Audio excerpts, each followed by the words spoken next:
Welcome back to Rockers Beer Review. Today we are reviewing the new album by Shed 7 called A Matter of Time. Now, music can stir the most powerful emotions in all of us, but one of the most significant types of emotions, I think, when it comes to music is reflection and nostalgia. These are certainly what stirred in me when I I suppose, accidentally stumbled to this brand new album by the York band indie rockers Shed 7. They were known as being the underdogs, really, in the race for Britpop supremacy in the mid-90s. And Shed 7 were probably the most underrated of all of the indie pop darlings of the time.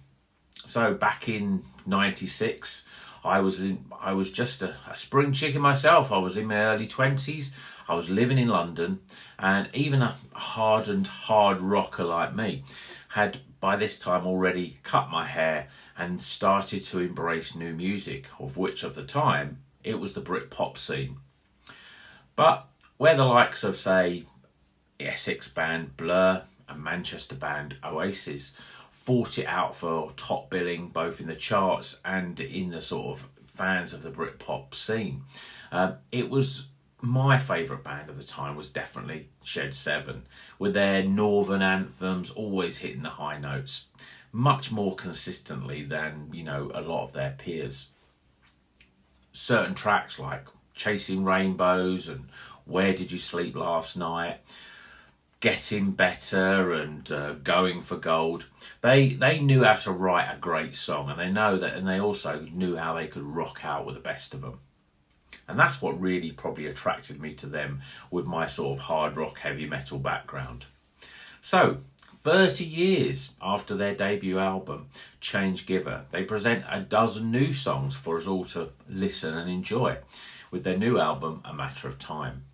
Time is the key word here, because as soon as you listen to the new album, you are sort of almost transported back to the mid-90s, where, it's as if Britpop had never died.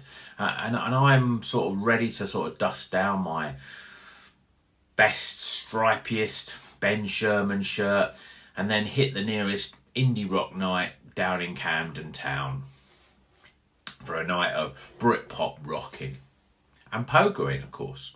The opening tracks on this album, straight away get you right in the mood and right into the groove.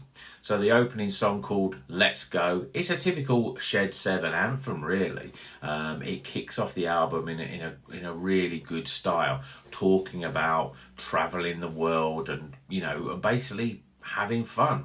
And then when we get into track 2, they must have obviously done that travelling and ended up on the west coast of America, because this song, Kissing California, is all about those west coast dreams. Seems a long way from the Yorkshire city of York, where obviously the Shed 7 are from. Then we get to track 3, which is called Talk of the Town. It doesn't let go with the it's a very upbeat, sing-along sort of song.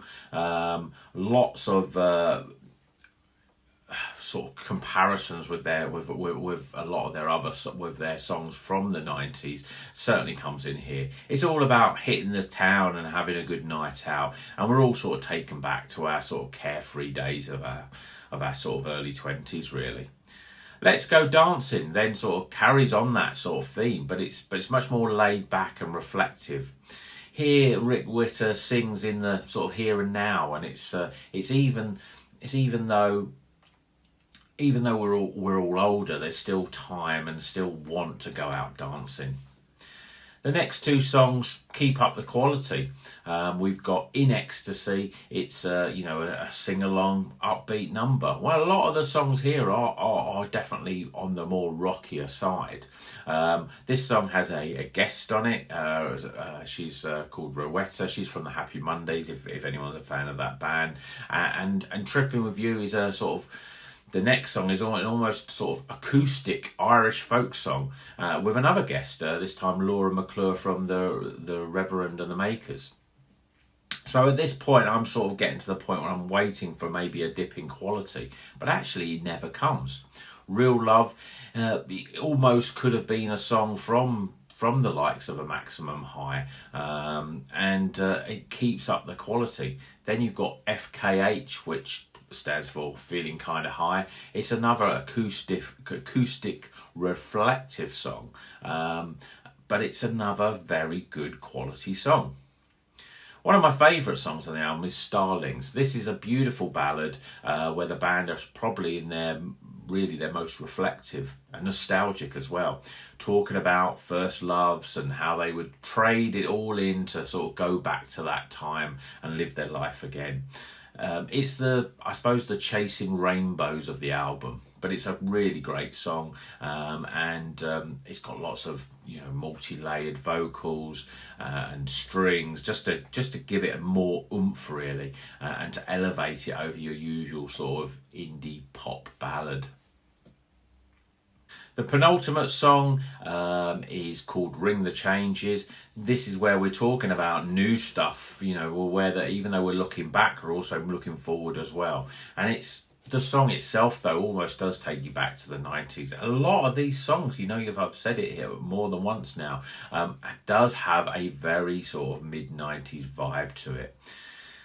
The album then finishes with the longest and probably the most reflective of all the songs. This time you've got Peter Doherty guesting on it.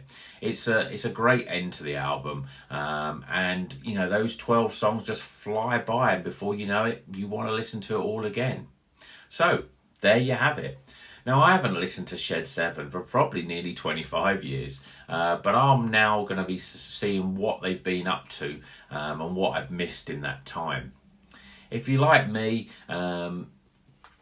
you can still remember Cool Britannia, the likes of the Spice Girls, New Labour, Lads Mags, Oasis and Blur, Baddiel and Skinner, Football's Coming Home in 96. If you can remember any of those sort of things, then I think that you'll really want to listen to this album, and I think you'll be really nostalgic about those times, and really sort of take yourself back to the 90s, even though we're in 2024 now. So we're in 2024. You should do yourself a favour and you should give A Matter of Time a listen. Mark my words, you won't regret it. So I hope you've enjoyed this review for the new Shed 7 album, A Matter of Time. It's definitely a very good album. And as I say, a lot of people out there may have moved on from the sort of 90s and the Britpop scene. But if you were there at the time and you remember it, if you can still remember it, that is 30 years later, then give this album a listen, because I think you'll really enjoy it.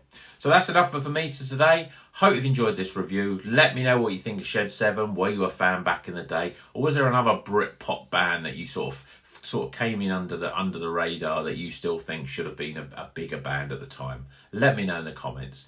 And until the next one, you know what you're to do. Keep on rocking.